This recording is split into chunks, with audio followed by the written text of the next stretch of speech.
projet que nous portons, c'est aussi un projet pour la ruralité, un projet pour toutes nos campagnes. Il y a une révolte au départ des Gilets jaunes contre l'écologie punitive. Il ne peut pas y avoir de pensée écologique sans une pensée sociale qui est une pensée fondamentalement axée sur la mise en commun des ressources. On fait ça pour la nature, on prend, on utilise, on jette. On fait ça aussi finalement pour le corps des femmes et puis pour plein d'autres personnes dans la société qui sont précaires, vulnérables.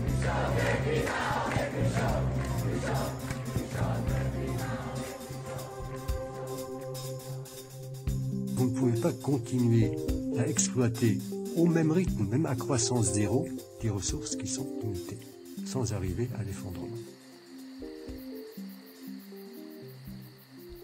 La Traverse, des résidences pour la résilience, Comète, épisode 1, la terre rouge qui s'attache à vos souliers. Des résidences pour la résilience est une série audio en immersion produite et réalisée par La Traverse. Le but, rendre compte pendant 1 an de notre travail d'accompagnement de 3 territoires du Poitou. Avec l'engagement et la volonté des forces vives, nous tentons de développer des dynamiques de transition qui répondent aux besoins du territoire. Un bénévole associatif, une habitante, un commerçant, une entrepreneuse, un élu, toutes et tous prennent le micro pour raconter leur territoire.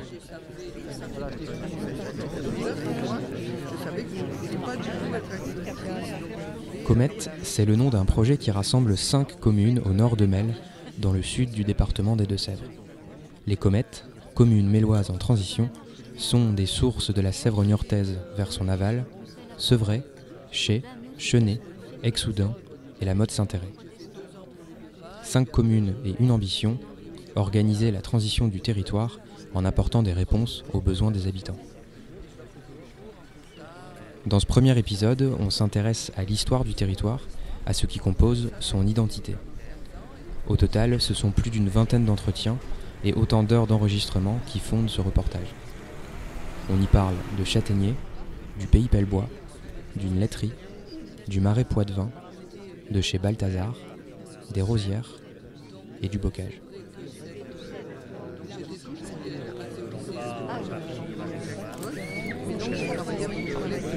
Pour moi, il y a le sud de Sèvres et le nord de Sèvres. Il n'y a pas de... Quand je dépasse Saint-Mexan, je ne me sens pas en Deux-Sèvres, quoi. Mais je ne connais que le sud de Sèvres. Patrick Charpentier, maire de Sevré. Enfin, faut pas que les élus du département m'entendent dire ça, parce qu'il y a quand même une identité, certes historique et politique.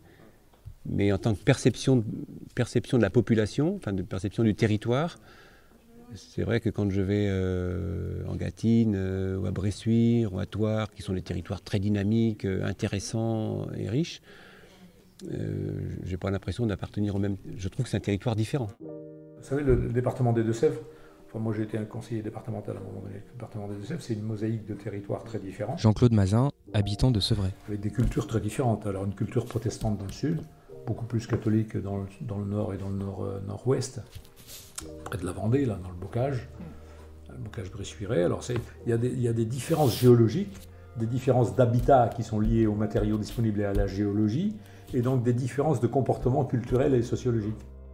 Alors sans doute que en dynamisme, le dynamisme économique n'est pas le même. Le territoire nord de Sèvres est plus dynamique. Oui, les zones, ça se voit dans le flux routier, quand vous traversez les bourgs, dans les structures artisanales, commerciales, d'activité économique sont bien plus concentrées, plus vives. Enfin, on voit que c'est un territoire qui est beaucoup plus dynamique, ça se voit. Culturellement, le mode de pensée dans le bocage ou dans la Gâtine n'est pas le même que dans le Mellois ou encore même à Niort et dans le marais Poitevin. En Gâtine, les fermes sont très isolées, dans le bocage aussi, dans le milieu rural. Chez nous, ce sont des villages où il y avait 10, 15, parfois 30 habitations. En même temps, les gens se communiquaient beaucoup, étaient solidaires, n'étaient pas isolés. Donc on ne croit pas aux loups-garous ni au diable ici, on croit qu'à ce qu'on voit. Dans le sud, mais dans le sud du département. Il n'y a pas de croyance, pas autant de croyances et de légendes que sans doute dans la Gâtine. Oui. Mais c'est lié à l'habitat groupé et aux relations sociales. Moi, je sais que c'est un pays où il fait bon vivre. Alain Delage, habitant et ancien maire de la Motte. Tout simplement, pourquoi il fait bon vivre ? Parce que on est sur un territoire qui réunissent où il y a toujours eu, je pense, cet esprit, le Mélois, vous savez, il a abrité beaucoup de réfugiés autrefois, et cet esprit de solidarité est resté. Le Mélois a toujours été une terre d'accueil, en fait. Donc c'est peut-être ça, cet esprit. Alors le Mélois, évidemment, il est beaucoup moins riche que le nord du département, que le Bressuirais ou autre, qui lui a misé sur le côté économique des choses. C'est des grosses entreprises, c'est vrai que Mélois est peut-être un petit peu à la traîne. Si on va dans le Mélois, on retrouve, vous savez, les châtaigniers. Et les châtaigniers, c'est dans la terre rouge. Dans la terre rouge, et comme disait un copain qui est décédé, qui était chanteur, qui dit c'est la terre qui s'attache à vos souliers. Donc c'est vrai que quand on est attaché, la terre s'attache à vos souliers, et donc oui, vous y restez, quoi, en fait. Alors la terre rouge et châtaignier, c'est une terre d'abord, c'est le contraire d'une terre calcaire. Il pousse des plantes calcifuges. Les plantes calcicoles poussent sur le calcaire. Là, les plantes qui poussent ici, ce sont les fougères, les châtaigniers, qui sont emblématiques des sols acides. Cette terre rouge châtaignier, les châtaigniers y poussaient. Les gros châtaigniers qu'on appelle les talles, qui étaient des châtaigniers greffés qui donnent des très grosses châtaignes. Donc il y en a quelques exemplaires qui subsistent. Là, vous êtes sur la terre rouge. Ulysse Dubois, la terre à châtaignier. Habitant de Sevray. Et quand vous allez à Chais et que vous descendez, à partir du bas, là-bas, la terre est différente. Et vous n'avez plus de châtaignier. C'est clair qu'ici, on ne fait pas partie de la commune de Chais. Guy Métivier, agriculteur sur la commune de Chais. Administrativement, oui. Mais sociologiquement, on fait partie du territoire qui est relié à Belle. Parce qu'on est sur le plateau mélois, sur la terre à l'argile à châtaignier, et qu'en bas, c'est les terres humides. Tout autour, la Motte, Chaunet, le Lezé, Mel et tout ça, c'est tout plat. Anne Giraudel-Charpentier, habitante de Sevray. Alors ici, à Sevray, c'est pas pour dire, mais on est sur une cassure géologique. C'est quand même une spécificité de la commune de Sevray. Et puis le fait aussi quand même que la Sèvre niortaise prenne sa source ici. Il n'y aurait pas de Marais Poitevin s'il n'y avait pas Sevray. Et d'ailleurs, Ulysse a fait un texte, et c'est une lettre aux gens de Coulon, donc les gens qui habitent au Marais Poitevin, et qui dit ça de façon beaucoup plus poétique, justement. Oh, ils sont pas de Chaulan. Il faut quand même dire des environs. Ça veut dire qu'ils ne sont pas des environs. Ils sont pas de Chaulan. Ils n'ont de chez Ansu, Roliment Pulincnior, de l'autre côté de Mel, 193 mètres plus haut que La Rochette. Il faut absolument que Neutre nous tendrait, parce que vous, Rende Coulant, vous dépendez de Sevray.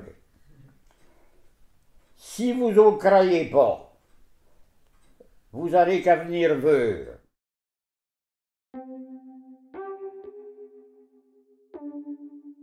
Qu'est-ce qui fait l'identité de ce territoire ? Nous sommes en Deux-Sèvres, certes, mais dans le sud de Sèvres, moins riche, mais plus accueillant et plus solidaire. Si on zoome encore un peu, nous sommes aussi sur une terre rouge à châtaignier, où l'on distingue le plateau mélois, couvert par Sevray et la partie haute de Chais, et la plaine de la Motte-Lezé, où on retrouve le reste de Chais, Exoudun et la Motte-Saint-Thérèse. Enfin, comme le dit Ulysse Dubois, dans le poème clamé à notre micro en patois poitevin, nous sommes aux sources de la Sèvre niortaise, sans laquelle, pas de Marais Poitevin. On poursuit avec un autre élément de l'identité locale, déjà mentionné brièvement. Alors, il y a une identité protestante assez forte sur ce territoire. D'ailleurs, il n'y a qu'à regarder dans les jardins les cimetières familiaux ou cimetières protestants, qui étaient protestants au départ, cimetières familiaux, qui sont très très nombreux. Dans notre village ici, il doit y en avoir plus d'une vingtaine. Donc c'est emblématique de cette région. Alors ce sont les pasteurs, vous savez, les pasteurs et les protestants, ce sont eux qui ont créé les laiteries coopératives, les coopératives agricoles en général. Sur ce territoire, ils ont laissé une empreinte. C'est sûr que c'est lié un peu à la sociologie et aux religions présentes. C'est l'esprit coopératif. Le passé, je dirais, protestant, je pense. C'est très fédératif, on fait des assos, donc il y a le... Voilà, je pense qu'il y a ça. Et puis il y a les assurances de Niort. On dit aussi que c'est pas un hasard si les assurances se sont basées à Niort, parce qu'il y avait tout cet esprit coopératif ici. Aussi les coopératives agricoles. Il y a eu beaucoup de coopératives ici laitières dans plusieurs villages.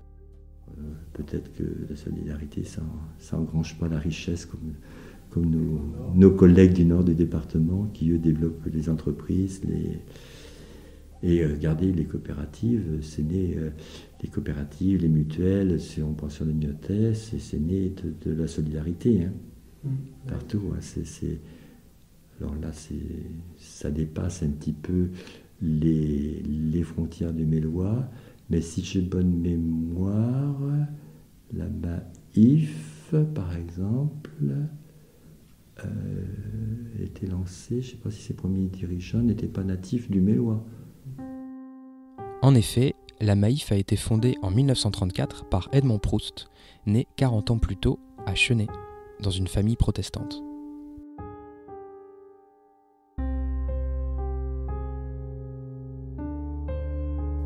Avec ces témoignages, on comprend un peu mieux où on est.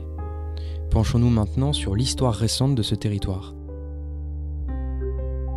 Quelles ont été les principales évolutions pendant les dernières décennies?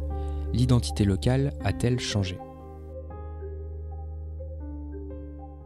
Alors, moi, la grosse évolution au fil des décennies, c'est les commerces. Philippe Blanchet, maire de la Motte-Saint-Héré. Quand j'étais gamin, à partir de l'entrée de la Motte, route de Saint-Mexan, jusqu'à sa sortie, sur la route d'Exoudun ou sur la route de Mel, il y avait environ plus de 80 commerçants artisans.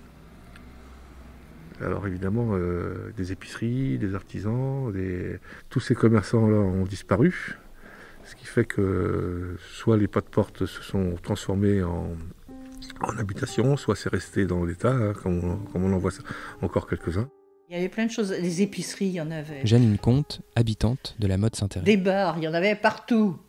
On en a compté jusqu'à, je ne sais plus si c'est 9 ou 10.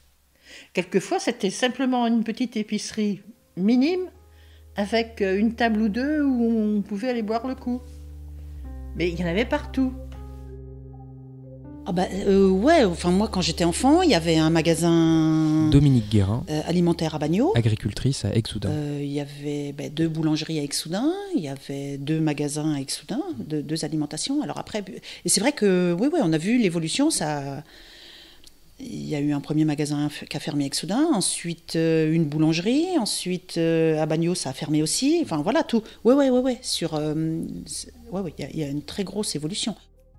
Moi, je me rappelle, il y avait 2 boulangeries, enfin voilà, tous les anciens ont dû le dire, il y avait 2 boulangeries à Exoudun, il y avait même plus de commerces comme ça, il y avait une petite supérette à Exoudun. Erwan Lancereau, agriculteur à Exoudun. Chez Balthazar, là, on a acheté des bonbons, il y avait un café à Exoudun, c'est ça aussi, on est tombé, je pense, une bonne période, nous, enfin moi pour ma jeunesse, c'est que ce café-là était là, et c'était aussi un lien, on se retrouvait à la limite, après, quand on était un peu plus vieux, 18, 20 ans, etc., il y avait des concerts dans ce café, il y avait une vie, quoi. Donc c'était un lieu de rassemblement, quoi. Et peut-être que ça, maintenant, ça manque, parce que c'est vrai qu'il n'y a plus rien. Hein. Il y a une machine à pain, mais bon, je vois personne se rassembler autour de la machine à pain. Donc, mais voilà, c'était...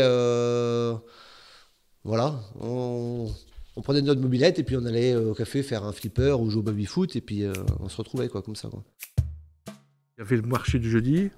Le marché du jeudi, la place, elle était remplie de camelots. Ici, sous les Halles, il y avait tous les premiers jeudis du mois la foire, ce qu'on appelait la foire. Et c'était le marché aux bestiaux, aux chevreaux. Ici, c'était rempli d'animaux qu'on vendait. On vendait des poules, on vendait des canards, on vendait des lapins, on vendait des chevreaux. Voilà. Alors, moi, je suis né à la Ripaudière, à même pas 1 kilomètre de là. Monsieur et Madame Sucet, haché. On s'est connus en 1960. La rencontre... On s'est rencontrés en 1960, 59-60. Au bal, comme tous les jeunes.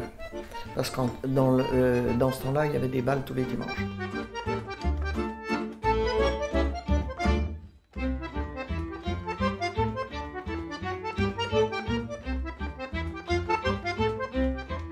n'avait pas bougé de chez soi. Il y avait 2, 3 épiciers qui passaient. Oh, facile, 3, oui. 3 épiciers ambulants, 2 boulangers, un laitier tous les matins pour le beurre et le fromage. Et quand est-ce que ça a commencé à disparaître tout ça? Oui, quand il y a eu des qui arrivaient, alors on faisait le marché à Lezay aussi. Dans ce temps-là, on allait au marché à Lezay, on a toujours continué, c'est un gros marché. Et on a commencé à avoir des épiciers ambulants. Mais là-bas, les épiciers, on les appelait. Alors c'était un gros camion. On passait dedans, on rentrait à un bout, on payait à l'autre bout et on prenait ce qu'on voulait. C'était, alors moi je me souviens, les belles-sœurs, moi j'étais pas trop, au début je suis pas trop pour la nouveauté. Allez, c'est bien, tu verras, tu auras tout.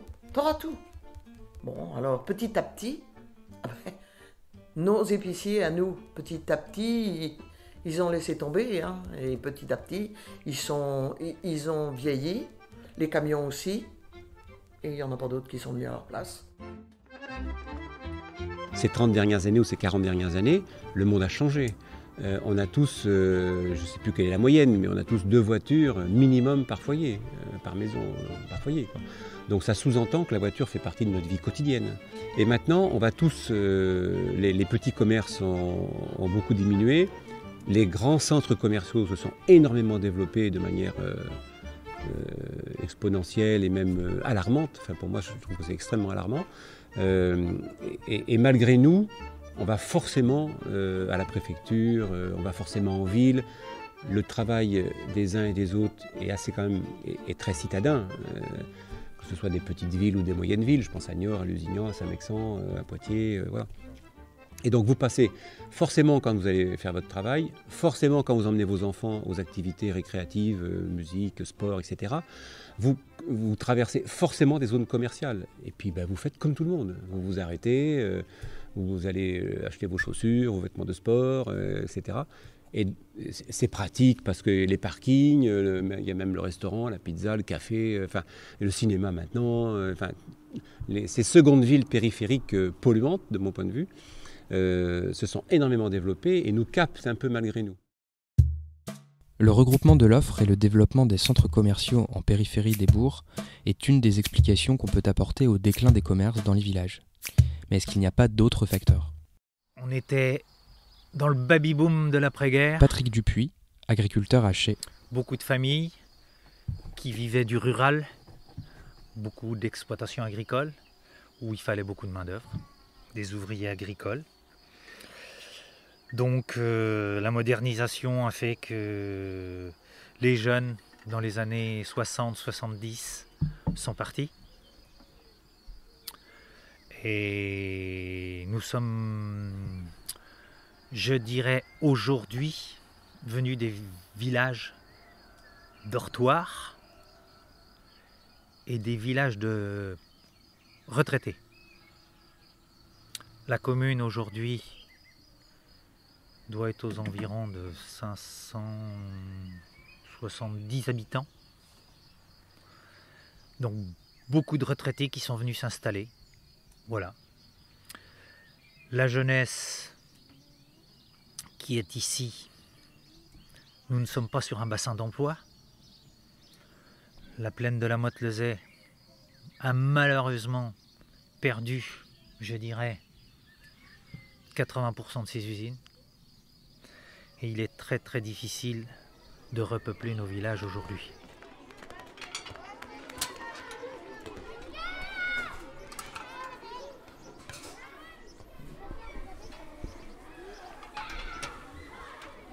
La disparition des commerces, des services et le déclin de la population semblent liés à un autre enjeu, qui est également un problème en soi, l'éloignement de l'emploi, ou dit autrement, la disparition sur le territoire des entreprises employeuses.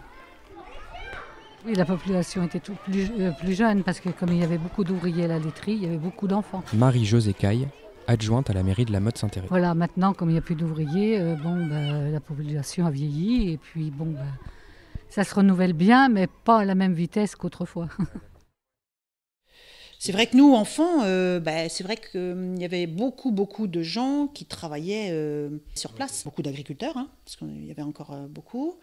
Et puis beaucoup de gens qui travaillaient dans les coopératives autour, parce qu'il y avait encore beaucoup de... Enfin, il y a encore les coop, mais voilà. Donc c'est vrai que les gens restaient localement dans les fromageries, dans les coopératives céréalières.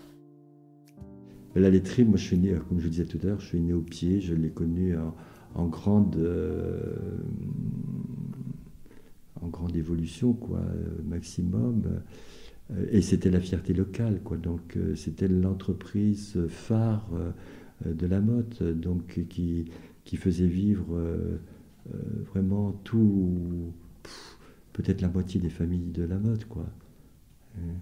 Alors certes, c'était à l'époque, comme beaucoup d'entreprises, c'était peut-être pas forcément la panacée au niveau des salaires, ça c'est sûr. Mais tout le monde disait, bon, je travaille à la laiterie de la Motte, quoi. Puis l'avoir vu disparaître, et en même temps disparaître le fleuron qui était le fromage. Le fleuron qui était, j'en parlais justement au cours d'un déplacement, du beurre mottais.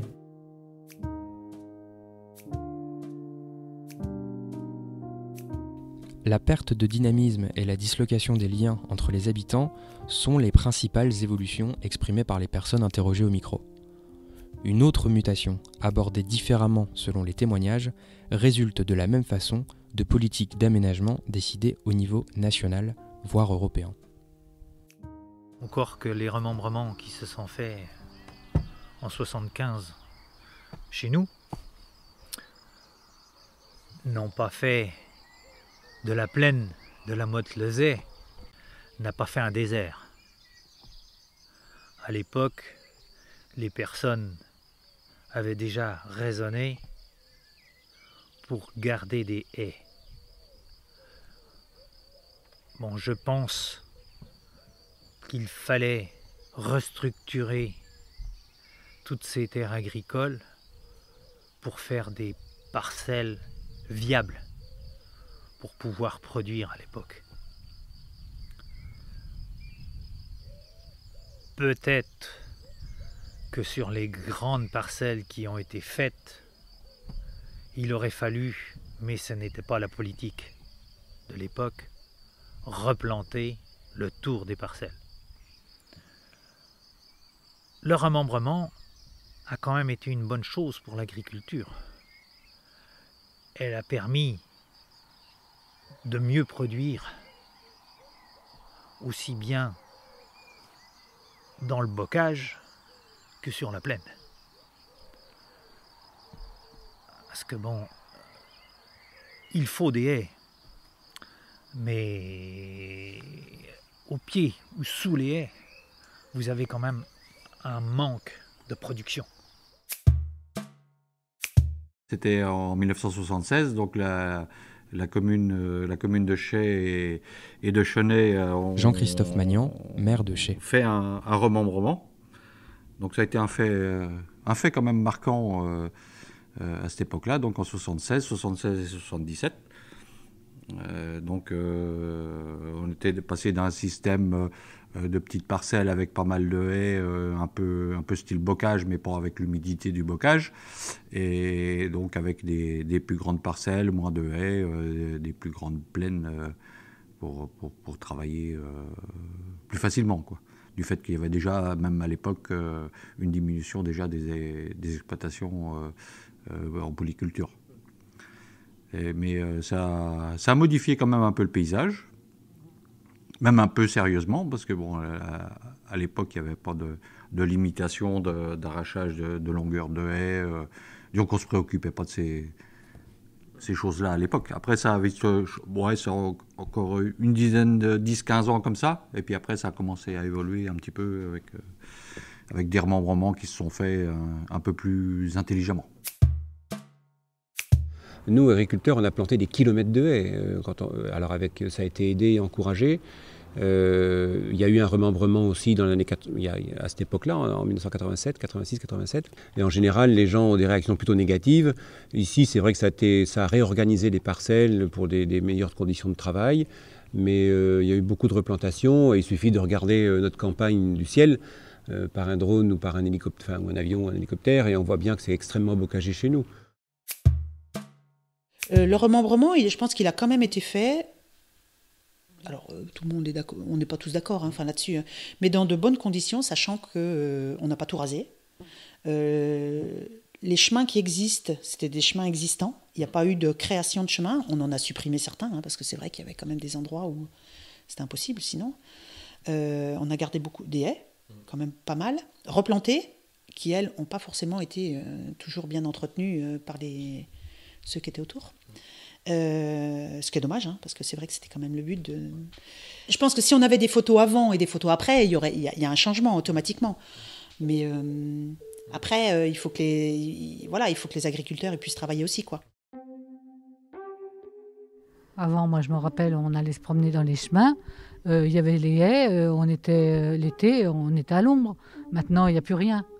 Alors, on ne peut pas se promener en plein cœur de soleil l'été. Hein. Et j'aimais bien, moi, ces petites... Et il y avait les murs, des murets qui entouraient les parcelles de terre. Et on allait l'été, moi je me rappelle, on allait aux escargots. C'était agréable. Le remembrement, compréhensible pour les agriculteurs et agricultrices interrogés pour des raisons de productivité, a vraisemblablement un impact sur les paysages qui ont été plus ou moins, selon les témoignages, affectés par ces choix. Un autre sujet quand on parle du remembrement, c'est celui de la biodiversité. On interroge à ce sujet Jean-Claude Mazin, en qualité d'ancien professeur de biologie. Alors, le quantifier, c'est difficile, mais bon, c'est vrai que moi, quand j'étais gamin, je vivais dans la nature, dans la campagne. Mais je braconnais. Je piégeais les belettes, par exemple. Je piégeais les belettes pour aller on leur coupait la queue, on allait les vendre au président de la société de chasse, qui habitait à Pillac et qui nous donnait un 100 francs ancien, à l'époque, par queue de belette. Les belettes dans la campagne, maintenant, on en voit une de temps en temps, mais c'est quand même assez rare. Moi, j'en prenais 10 par semaine, à une certaine période. Et il y en avait. Et je n'ai pas, éteint l'espèce pour autant. Voilà, donc il y avait bien sûr davantage une biodiversité bien plus en petits mammifères, les oiseaux aussi. Les oiseaux aussi, il y a des espèces qui ont presque disparu, quoique on les voit, la tourterelle des bois, par exemple, comme oiseau, est une espèce qui était très très commune chez nous, et qu'on ne voit plus ou très peu. Et puis on pourra en citer d'autres. Hein. C'est vrai que je ne me souviens plus de son nom, le type là, qui est mort il n'y a pas très longtemps, là, qui avait mis en place la PAC, tu sais, qui a été ministre de l'Agriculture, et qui après s'est repenti, Edgar Pisani. Il est incontestable que j'ai été fasciné par les exigences techniques des tracteurs. Et les exigences techniques des tracteurs étaient en effet d'élargir les parcelles. Et je me reproche maintenant, mais honnêtement, mais profondément, je me reproche d'avoir pas compris qu'il fallait fixer une limite. Car dans une certaine limite, le remembrement, l'abattage des haies était légitime et sans inconvénient. Mais la suppression des haies et la suppression des rivières en général, couvre, a bouleversé le paysage dans certaines régions et j'en suis un peu responsable et je me sens un peu coupable. Chez Chenay-Sevray, 800 km de haies qui ont été arrachés en 1975, 800 km de haies, 40 hectares qui ont été de taillis qui ont été supprimés. 40 hectares de taillis supprimés. Mais des taillis, c'est pas des bois, c'est des taillis. C'est-à-dire, c'est des milliers de tonnes de vie qui ont été brûlées, enfouies. Le maire à l'époque me disait, parce que je connaissais assez bien, me dit on n'a quand même pas fait un désert. Mais je lui disais, vous savez Léo, c'est pire qu'un désert ce que vous avez fait. C'est comme si vous aviez mis du béton sur la terre. Et ça, il va falloir 300 ou 400 ans avant de le réparer. Ça ne s'en va pas comme ça. Ça ne se refait pas comme ça, ce qui a été arraché. Ça a été fait en dépit du bon sens et de et sans rien respecter. Alors là, quand je parle de ça, moi, ça me donne envie de pleurer. Ça me donne envie de pleurer.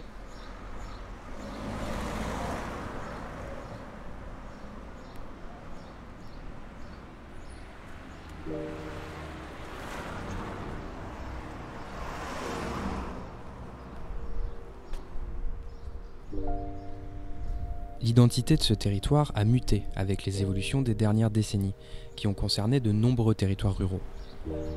La disparition de l'emploi suite au regroupement des sites de production, l'éloignement des commerces et des services de base, la dislocation du lien social, l'essoufflement des événements conviviaux comme les foires, les marchés, et l'évolution des paysages et de la biodiversité.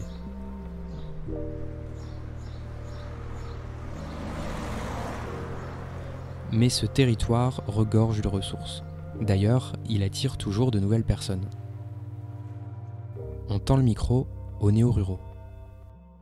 La maison nous plaisait d'une part, et l'entourage, le secteur, le lieu-dit, la commune nous attiraient tout autant que la maison. Erel et Thomas Monnier, nouveaux habitants à Sevray. Parce qu'on venait d'une maison, on avait eu une précédente location. On n'est pas resté longtemps parce que on était mal dans cet environnement. C'était à Sainte-Néomée, donc c'est vers Saint-Mexan, et c'était une maison de centre-bourg. Et donc on n'avait pas l'environnement, on n'était pas à l'aise. Et là, c'est vrai que quand on a vu cette maison en location, on s'est senti tout de suite bien donc, dans la maison et l'environnement. Vraiment, on est tombé amoureux du coin, on est sportif et on fait du canicross avec le toutou, c'est de la course à pied attelée avec le chien. Et du coup, c'est un trail dans les chemins, tout ça. Et donc là, on s'est régalé dans les chemins ici, et par rapport à notre mode de vie proche de la nature, on a vraiment trouvé le secteur très sympa. Je suis très sensible au bruit et je trouve qu'on vit vraiment dans un monde de bruit. Sylvie Rivière, nouvelle habitante à Aix-Soudain. Donc je suis venue sur Aix-Soudain par rapport à ça, par rapport au calme, aussi pour la végétation, pour trouver la végétation, la présence de la végétation. Le côté petit village aussi m'a plu, un air moins pollué aussi, parce que je savais que c'était... Je sais qu'à Saint-Mexan, on entend, quand on ouvre la fenêtre, on entend souvent un bruit de fond de véhicules, presque en permanence. On l'entend, l'accès au vivant contribue à attirer ces nouveaux habitants. Élément central de ce patrimoine naturel, la Sèvre niortaise. C'est important, c'est vrai que c'est peut-être un peu une fierté que la Sèvre niortaise passe chez nous. Ce qui est dommage, c'est son volume d'eau, et puis son entretien, les salles de plantes, surtout au niveau du parc, des choses comme ça, donc ça la met peut-être pas trop en valeur, mais oui, déjà, au moins au niveau du parc municipal, on voit l'eau et on ne voit pas les plantes sortir, donc c'est un peu dommage, ça, peut-être. En tout cas, la mode Saint-Thérèse, moi je trouve que c'est plutôt bien mis en valeur. Et d'ailleurs, ils ont fait pas mal de petites vidéos sur le fleuve, sur la Sèvre niortaise, si vous regardez sur France 3, parce que nous on avait regardé pas mal de petits reportages. Emmanuel Baron et Christophe Loublanchès, nouveaux habitants à la mode Saint-Thérèse. Et ils parlent justement de la truite motaise, du fleuve, de tout ce qu'on peut faire autour du fleuve. Donc il y a beaucoup d'expos d'ailleurs organisés sur les jardins secrets, où il y a un guide qui explique l'importance de la Sèvre niortaise dans la ville. Moi, la seule chose que je vois, c'est que ce que j'adore, mais ça n'a rien à voir avec la spécificité. Joëlle Ray, habitante à la mode Saint-Thérèse. C'est tout le petit chemin qu'il y a à faire le long de la Sèvre niortaise, le petit chemin qu'il y a du moulin du Pont-l'Abbé jusqu'à l'orangerie. J'adore ce petit chemin-là. Ah non, mais il y a le petit chemin là par les îlots, on longe toute ça c'est magnifique. La forêt là, on peut partir. Alors là, moi je suis bien quand je vais là-haut. Quand c'était tout gelé partout l'autre fois, oh là là, j'ai pu aller me balader le samedi après-midi, mais c'était magique. Pour les néo-ruraux interrogés à notre micro, il n'y a pas que le patrimoine naturel. Il y a aussi le patrimoine bâti. C'est les maisons aussi. Moi, je cherchais un style de maison particulier. Je voulais pas du tout vivre dans une maison dite moderne, sans âme.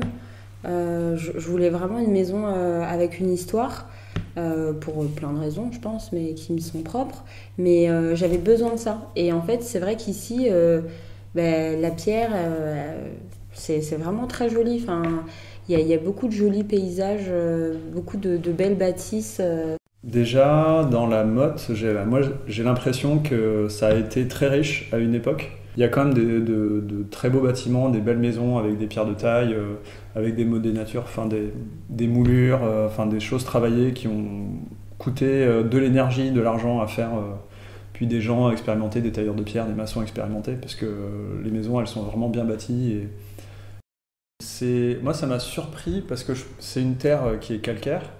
Donc il y a évidemment beaucoup de pierres calcaires qui ressemblent un peu à celles de la Loire, un peu le tuffeau de la Loire. Le calcaire, il est un peu plus dur, j'ai l'impression ici, mais c'est une pierre blanche calcaire. Mais il y a beaucoup de pierres presque qui ressemblent un peu comme des silex, un peu de pierres granitiques par endroits, qui rappellent le Massif central. Et donc ça fait des bâtiments, alors déjà qui sont très beaux, qui sont très solides, très durables. Et ce qui est étonnant, c'est qu'il y avait le château qui a été démantelé après la Révolution française, le château de la Motte. Et on retrouve par endroits dans le village des gargouilles, des visages qui sont très vieux, et des fenêtres aussi à meneaux. Parfois, si on regarde au détour d'une petite ruelle, on peut trouver des pierres vraiment très travaillées qui ont rien à faire dans un bâtiment, par exemple, un bâtiment juste d'habitation normal, quoi. L'accès à la nature, au calme, la qualité de l'architecture sont des motifs d'installation sur ce territoire. Et une fois qu'on y est, en venant d'ailleurs, comment est-on reçu ? Très vite, avant de visiter la maison, on a rencontré quelqu'un dans la rue de la Vieille Église qui est à 200 mètres de chez nous, qui nous a souhaité la bienvenue, qui était hyper content de voir des jeunes arriver, très accueillant. Et on s'est dit, alors j'ai fait quand même beaucoup de vacances en Auvergne, où quand on nous voyait passer, on fermait les rideaux. Là, c'était tout l'inverse, et j'étais très rassurée de me dire, finalement, les gens sont pas racistes, sont plutôt accueillants, plutôt souriants, et c'était de bon augure. Bon, en tant que personne, le premier lien, c'est par rapport à la secrétaire d'Exoudun, Fanny Brunet. J'ai entendu sa voix au téléphone. Elle était très accueillante. Je sentais vraiment une personne très accueillante. Ça fait plaisir de se sentir accueilli par des personnes de la mairie. J'ai rencontré l'ancien maire, Jean-Marie Ozano-Fouquet, qui est un ami, qui a été très sympathique, qui m'a aidé plus d'une fois d'ailleurs. Et puis ensuite de rencontres de voisinage. Il y a plusieurs personnes qui m'ont ouvert leurs portes, chez qui je suis allée. L'esprit de quartier, si on ne nous voit pas pendant plusieurs semaines, on se dit où est-ce qu'ils sont passés. Il y a plus de solidarité, d'humanité finalement, je trouve, dans les petits quartiers ou les petites villes, petits villages. On voit bien quand même quand il y a des choses qui arrivent, des catastrophes, on voit bien qu'il y a de la solidarité. Voilà, ne serait-ce que par exemple des collectes de fonds, tout ça, qui sont faits, pas à l'échelle communale, mais je veux dire, quand on appelle les gens, on l'a vu pour la tempête de 99, quand il a fallu tout couper, refaire les circuits électriques qui étaient cassés, les pylônes qui se sont cassés la figure, il y a eu beaucoup de solidarité. Hein. On a, dans le cadre de tous les problèmes qu'il y a de migration actuellement, à partir de 2016, on a accueilli, je sais plus le nombre, mais des Syriens fuyant, donc Syriens, Irakiens, Érythréens, on a été la première commune avec Mel à accueillir des familles d'émigrés, de migrants. On a créé un centre d'accueil et d'hébergement à la Motte. Alors aujourd'hui il est fermé, hein, mais pendant jusqu'à... il est parti de la Motte au mois de septembre, dans le courant de la moitié de l'année dernière. Hein. Donc on l'a créé, on s'est mis en route en 2015. On a accueilli 2 ou 3 premières familles en 2016, en février 2016. Et moi, pour moi, ça s'inscrivait dans cette suite d'accueil, quoi. En plus d'être accueillant, c'est aussi un territoire qui, malgré les évolutions décrites tout à l'heure, a réussi à rester très dynamique. Alors, il y a toujours eu à la Motte, c'était une particularité, je pense, du Mélois ou du sud de Sèvres, ou peut-être même du Poitou-Charentes, je ne sais pas. On a toujours eu dans les petits bourgs des associations de théâtre.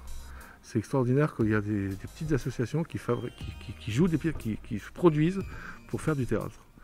Et ça existe toujours à la Motte. Les associations, on en a une quarantaine chez nous, hein, sur la commune. Ça va des associations qui font de la culture, qui font du social, qui font du sport, qui font de l'animation, voilà, qui participent à... Et elles sont assez actives, hein, c'est des associations qui sont actives. Hein. Un dynamisme qui passe par des événements festifs, et notamment un à la Motte Saint-Thérèse, qui rassemble les habitants mais aussi des personnes venues de très loin pour l'occasion, les Rosières. Alors, les Rosières, c'est un monsieur qui était célibataire, qui est avocat, qui était très riche, qui a fait le don de sa fortune pour une jeune fille qui serait mise en valeur tous les ans à la Motte Saint-Thérèse. Voilà, en mariage. Et à l'époque, ça représentait beaucoup, puisque un mariage en dot, ça représentait 1 an de salaire. Donc c'était quand même, les gens attendaient pour se marier, pour avoir ce pécule, quoi. Ça continue encore. Il y a encore une dot, tout à fait. En ce moment, je crois que la dot doit être à 2000-2500.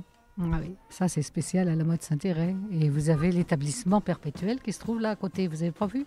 Voilà, il y a un balcon. Et en dessus, vous avez le buste de Charles Benjamin Chameau qui a fait don à la commune.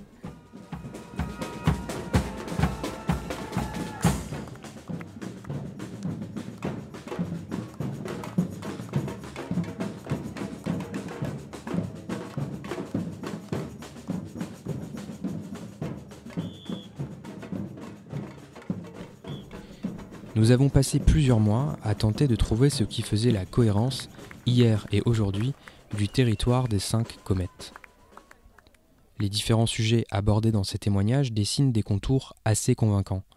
Mais il aura fallu attendre le 23e entretien, celui du nonagénaire Ulysse Dubois, pour entendre une proposition plutôt séduisante, celle du pays Pelbois.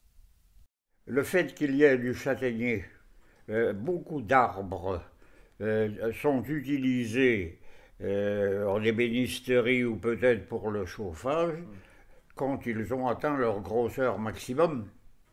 Mais là, le châtaignier, ça sert tout de suite. On utilisait le châtaignier même gros comme ça, on le faisait cuire au four, on le fendait et on faisait la vannerie, oui, en particulier. Et pour ce bois très jeune, on commence par en enlever l'écorce. On le pèle. Ce qui fait qu'il y a là, sans aucune indication sur les cartes, le pays Pelbois, dont le cœur est la forêt de l'Ermitan, qui se trouve entre Beausset et Saint-Mexan. Et il y avait, le pays Pelbois n'est pas marqué sur les pancartes. Et ça existe. Et vous êtes dedans.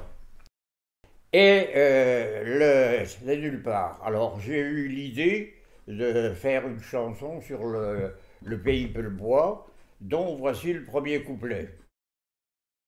On n'est pas marqué sur la carte. Et si jamais chacun s'écarte, le fera comme les autres, le demandera. Il y aura bien chacun sous Sarah. Que sais-je pour n'importe quelle route, de Bois-Garant à avenue de la Moute, de Sémoisson ou baie de Doigt, faut y mentre au pays Pelbois. Mentre, c'est le verbe monter. Il y a des côtes partout. Des côtes tout autour. C'est plus haut, c'est ce qu'on a dit tout à l'heure, 193 mètres là-bas. Et c'est donc une particularité. En français, ce n'est pas marqué sur la carte, et si quelqu'un s'écarte là, on dit s'écarter pour s'égarer. Et si quelqu'un s'égare, il fera comme les autres. Il demandera, il y aura bien quelqu'un qui le saura. Que ce soit par n'importe quelle route. De Bois-Guérin à venir de la Motte Saint-Thérèse. De la Motte Saint-Thérèse, la route sinueuse et qui a des aires de Massif central qui montent sur le plateau Pelbois s'appelle Bois-Guérin.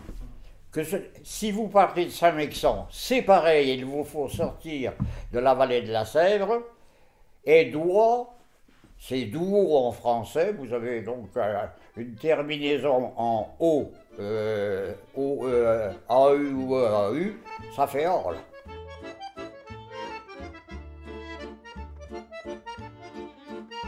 Comète, épisode 1, la terre rouge qui s'attache à vos souliers. Un épisode réalisé par Victor Figuera et Maxime Verdun pour des Résidences pour la Résilience, une série signée La Traverse.